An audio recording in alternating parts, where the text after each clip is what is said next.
Gestion de surnombre à 5 attaquants contre 1, 2, 3 ou 4 défenseurs.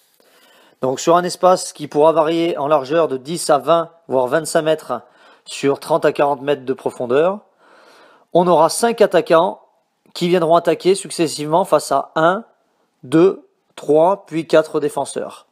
Donc objectif pour les attaquants marqués bien sûr. Donc ici dans cette situation sans se faire toucher, sans faire tomber le ballon, sans sortir du terrain. Voilà. On pourra faire varier la situation en demandant aux défenseurs de pouvoir éventuellement ceinturer, bloquer, voire plaquer. Donc ça nous donnera l'occasion de voir des attitudes différentes au niveau du porteur du ballon et des soutiens. Donc, rôle du porteur du ballon, c'est fixer les défenseurs, attaquer un duel, essayer de fixer le plus de défenseurs possible par sa course, par sa vitesse de course et par sa gestuelle. Utiliser, gérer le surnombre, utiliser les espaces et utiliser forcément le bon geste technique. Les soutiens se proposer dans les intervalles avec beaucoup de vitesse, se proposer dans le bon espace, changer les axes de course en fonction de la course du porteur. Donc forcément, ça demande quand même pas mal de repères communs.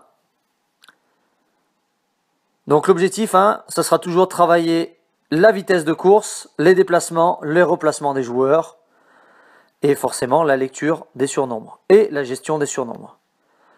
Donc objectif, on voit bien là le porteur de balle, travailler son défenseur pour le fixer, changer les axes de course, vitesse, d'appui, travail du duel.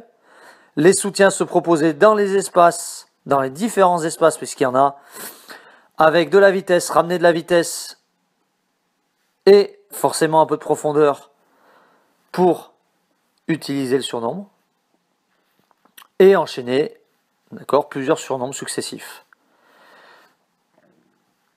On pourra aussi demander aux défenseurs de rentrer à différents endroits sur le terrain. On voit ici les bleus rouges, donc éventuellement à droite, l'autre à gauche. On pourra changer aussi ces variables-là sur le défenseur.